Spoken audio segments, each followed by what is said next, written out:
And I found that we had a 2,000-year-old Jewish coin that we found digging in our front yard, planting a tree. And from that coin, my 7 or 8-year-old daughter at that time had a wonderful, wonderful conversation. It went, who was here to drop that coin, and what happened to them? And how we came back, and where we came from, and why we came back. We saw the Bible come to life. From Tekoa came the prophet Amos. But he ends up and says, the Jewish people will come back. The Jewish people will come back to the land of Israel and rebuild. They'll rebuild their wasted cities.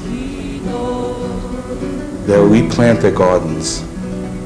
They'll replant their vineyards, never to be plucked up again. In that day will I raise up the tabernacle of David that is fallen, and I will bring again the captivity of my people of Israel. And they shall build the waste cities and inhabit them, and they shall plant vineyards and drink the wine thereof. They shall also make gardens and eat the fruit of them. And I will plant them upon their land, and they shall no more be pulled up out of their land which I have given them, saith the Lord thy God. Like the Jews who now live in the beautiful nation of Israel, we too rejoice in the beginning of the restoration promised of God to that people. The prophetic time clock has struck. The double spoken by the prophets is complete. But Jeremiah in chapter 16 reminds us of how Israel walked after other gods. Because your fathers have forsaken me, saith the Lord, and have walked after other gods, and have served them, and have worshipped them, and have forsaken me, therefore will I cast you out of this land into a land that ye know not, neither ye nor your fathers. And there shall ye serve other gods day and night, where I will not show you favor. I will recompense their iniquity and their sin double, because they have defiled my land. They have filled mine inheritance with the carcasses of their detestable and abominable things.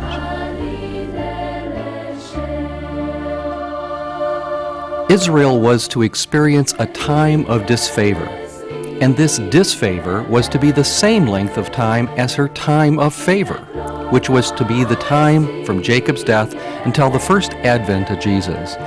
Then he declared that the house of Israel was to be left desolate. This equal time of disfavor would then point to the second advent of Jesus, a pardon of Israel's sins and a regathering to their homeland.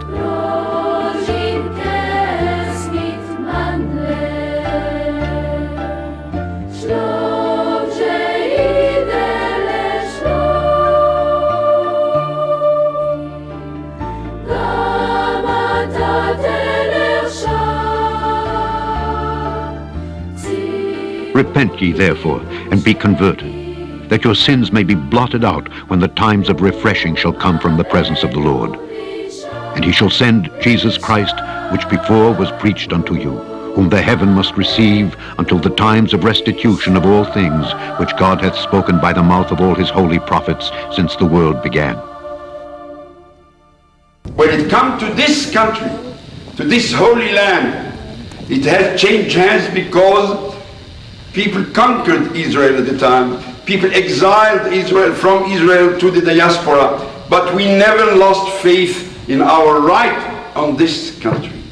When we speak about right, this is the strongest right that gives us the power to say to the Arab world, ours is a stronger right than yours. You came 300 years back, 350 years back. Some of you came from Iraq, others came from Lebanon, others came from Syria, and so on. But here our nation was created. That's the place where Abraham got the first revelation of God. And in the first revelation to Abraham, God says to Abraham, go, leave your father and mother, leave your country, leave Haran and Ur-Kasdim, and go to a country you have never known, to a place you have never seen, to people you have never met. Just by order of God, you go there to create a nation and to bring monotheism to the world. It's only one God and the belief in one God that can bring us to one world, to one humanity, to one society, to one indivisible society. This is our strength, this is our belief, this is with what we go.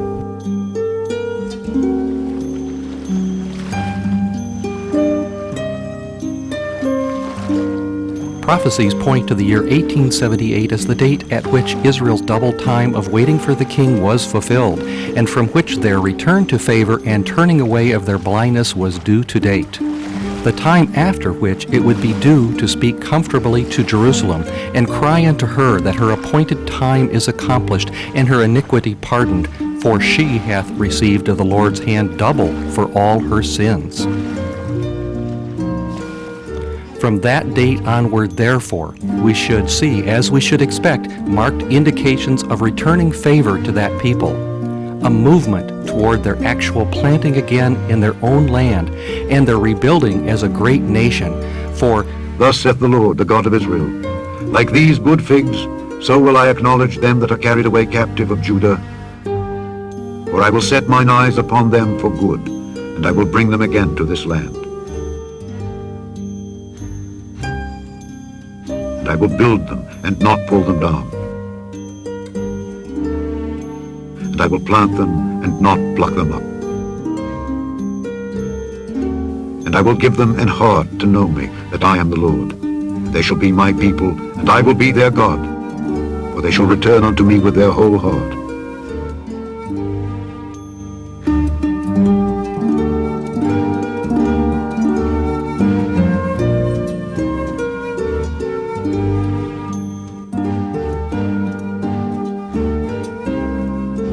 in 1878, the Berlin Congress of Nations was held. Benjamin Disraeli, the British Prime Minister of Jewish lineage, maneuvered to give England a protectorate over Turkey's Middle East provinces, including Palestine.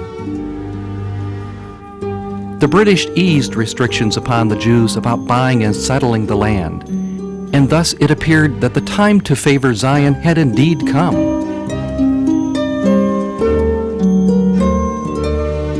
Behold, the days come, saith the Lord, that it shall no more be said, The Lord liveth that brought up the children of Israel out of the land of Egypt. But the Lord liveth that brought up the children of Israel from the land of the north, and from all the lands whither he had driven them. And I will bring them again into their land that I gave unto their fathers.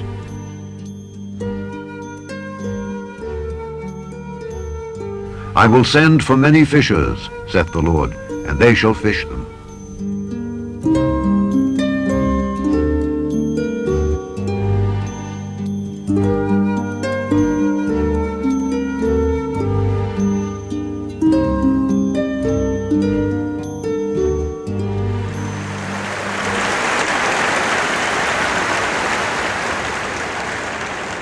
The state did not come into existence on that great day of May 14, 1948. Nor was it the 650,000 Jews who lived in the country on that great day who established it. Pioneering activities of 3 generations preceded the Declaration of Independence, beginning in 1878, when the first Hebrew settlement in the country, Petah Tikva, was founded. Thus saith the Lord, Behold, I will bring again the captivity of Jacob's tents, and have mercy on his dwelling places.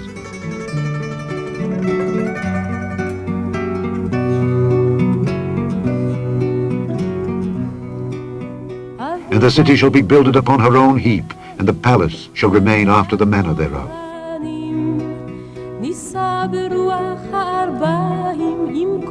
Their children also shall be as aforetime, and their congregation shall be established before me.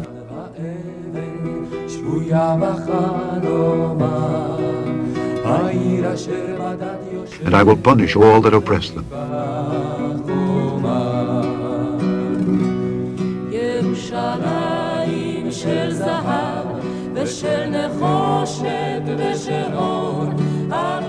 Behold, I will bring them from the north country, and gather them from the coasts of the earth.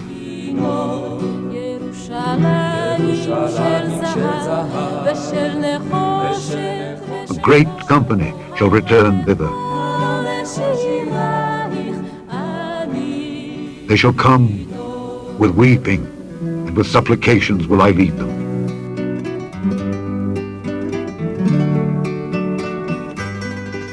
Hear the word of the Lord, O ye nations, and declare it in the isles afar off, and say, He that scattered Israel will gather him, and keep him, as a shepherd doth his flock. For the Lord hath redeemed Jacob, and ransomed him from the hand of him that was stronger than he.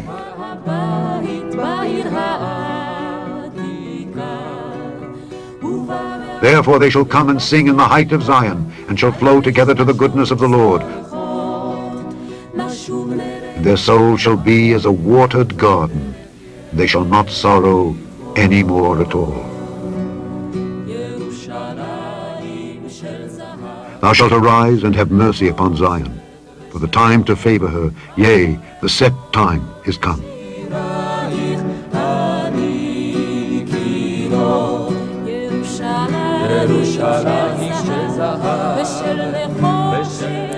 Psalm 102 mentions the time, yea, the set time for the return of divine favor to Zion.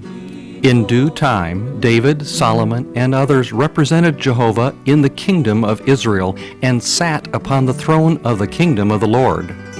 Later, the kingdom was taken from Zedekiah, the last of the line of David, to sit upon the throne of God's typical kingdom. When the dominion was taken from him, the Gentile governments were recognized.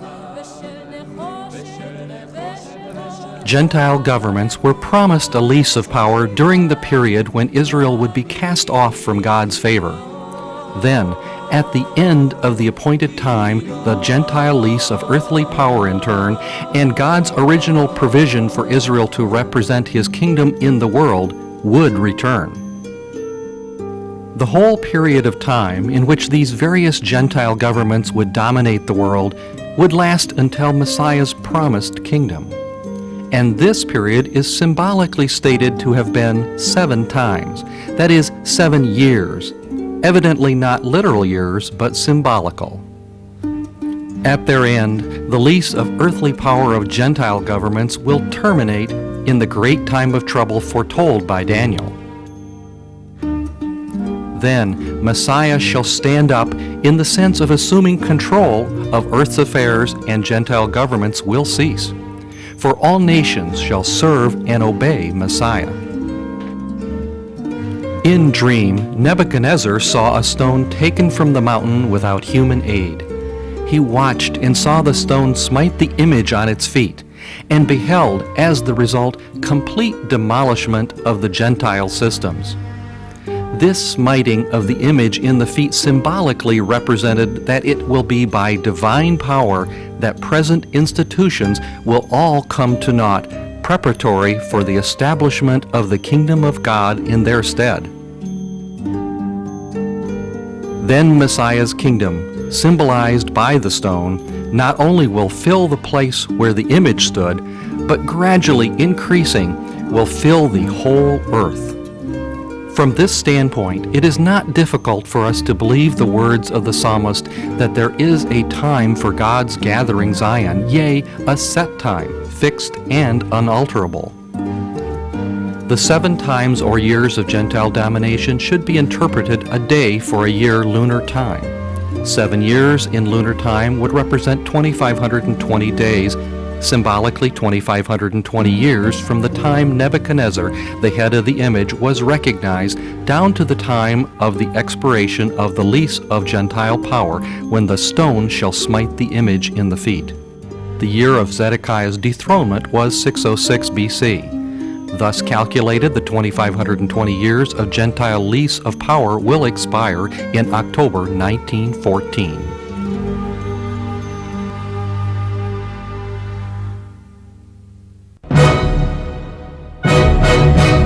In the chain of prophetic fulfillments concerning Israel, 1914 was deeply significant because World War marked the end of Gentile dominion over Israel. Thus, God removed the punishment of being trodden down by the Gentile nations, and Jews were encouraged to flow to Israel and take possession of the land.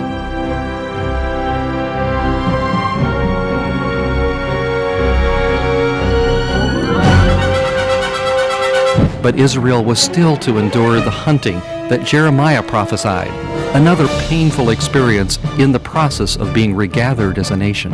And after will I send for many hunters, and they shall hunt them from every mountain, and from every hill, and out of the holes of the rocks. I will cause them to know mine hand and my might, and they shall know that my name is the Lord.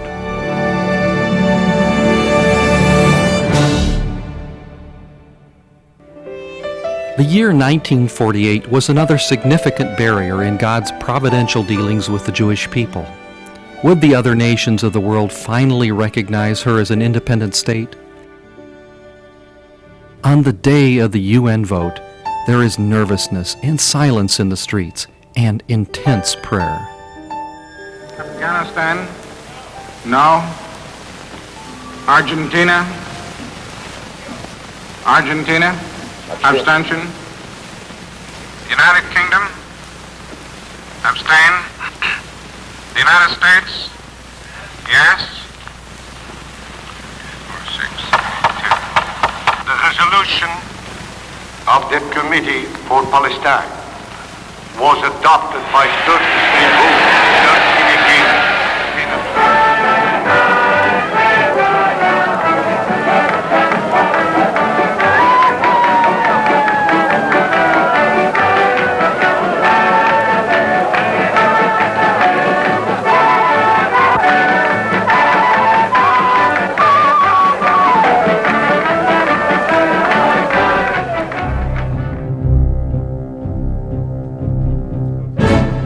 In 1948, the armies of 7 Arab nations marched upon the newborn state, boasting that they would push the Jews into the sea. Outnumbered 100 to 1, Israel not only repelled the invaders, but acquired more of Palestine than was granted in the UN partition plan. Remember Isaiah's words, "They that war against thee shall be as nothing, for I will help thee." In 1956, war broke out again when President Nasser of Egypt blocked Israeli passage through the Suez Canal. And again, with God's help, Israel was victorious.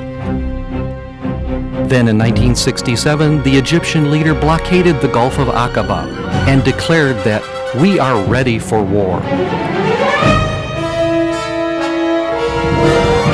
In only 6 days, the forces of Israel defeated the combined armies of Syria, Jordan, and Egypt. For lo, thine enemies make a tumult, and they that hate thee have lifted up the head. They have taken crafty counsel against thy people, and consulted against thy hidden ones.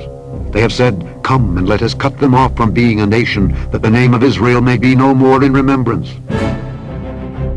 For they have consulted together with one consent. They are confederate against thee. The tabernacles of Edom and the Ishmaelites, of Moab and the Hagarenes, Gebal and Ammon and Amalek, the Philistines with the inhabitants of Tyre, Asser also has joined with them. O my God, make them like a wheel, as the stubble before the wind. Fill their faces with shame, that men may know that thou, whose name alone is Jehovah, art the most high over all the earth.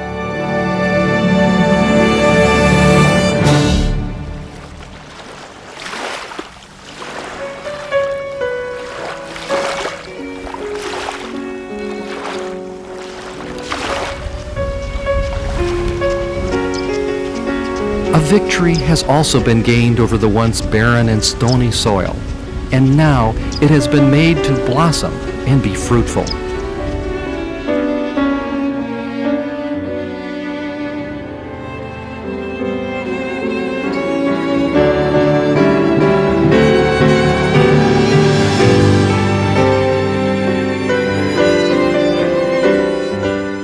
The wilderness and the solitary place shall be glad for them, and the desert shall rejoice and blossom as the rose. It shall blossom abundantly, and rejoice even with joy and singing. The glory of Lebanon shall be given unto it, the excellency of Carmel and Sharon. They shall see the glory of the Lord, and the excellency of our God.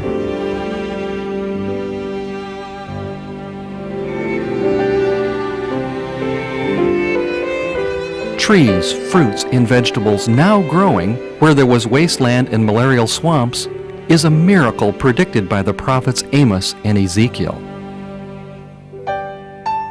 And they shall plant vineyards and drink the wine thereof. They shall also make gardens and eat the fruit of them. And I will plant them upon their land, and they shall no more be pulled up out of their land which I have given them.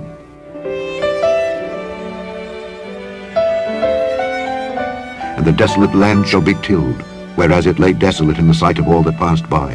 And they shall say, This land that was desolate is become like the Garden of Eden, and the waste and desolate and ruined cities are become fenced and are inhabited.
I say then, hath God cast away his people? God forbid. For I also am an Israelite of the seed of Abraham, of the tribe of Benjamin. God hath not cast away his people, which he foreknew. For I would not, brethren, that ye should be ignorant of this mystery, lest ye should be wise in your own conceits, that blindness in part is happened to Israel, until the fullness of the Gentiles be come in. And so all Israel shall be saved. As it is written, There shall come out of Zion the deliverer, and shall turn away ungodliness from Jacob. For this is my covenant unto them when I shall take away their sins.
The settlement was started about 9 years ago by a group of families. We were the 14th family in number to come to the settlement. Today we have over 45 families here. We are probably the fastest growing settlement in the Shomron, in the Samaria mountain area. The people here, there are a good number of men who are scribes, who write mezuzot and Sefer Torah, the Torah, and tefillin, phylacteries. There are probably about 15 or so men who are writing. There are a certain number of men who are learning in yeshiva, learning Torah full time. Now we're living in a very, very important time that the Jews are coming home to Israel from all over the world. And this process will continue until Israel will grow to be a very large nation, and we'll start to be what we're supposed to be, a light unto the other nations, and everybody will receive their knowledge of God through us. Comfort ye my people, speak ye peace, thus saith our God. Comfort those who sit in darkness, mourning 'neath their sorrows load. Speak ye to Jerusalem of the peace that waits for them. Tell her God's word stands forever, and her warfare now is over. Hark the voice of one that crieth in the desert far and near, bidding all men to repentance, since the kingdom now is here.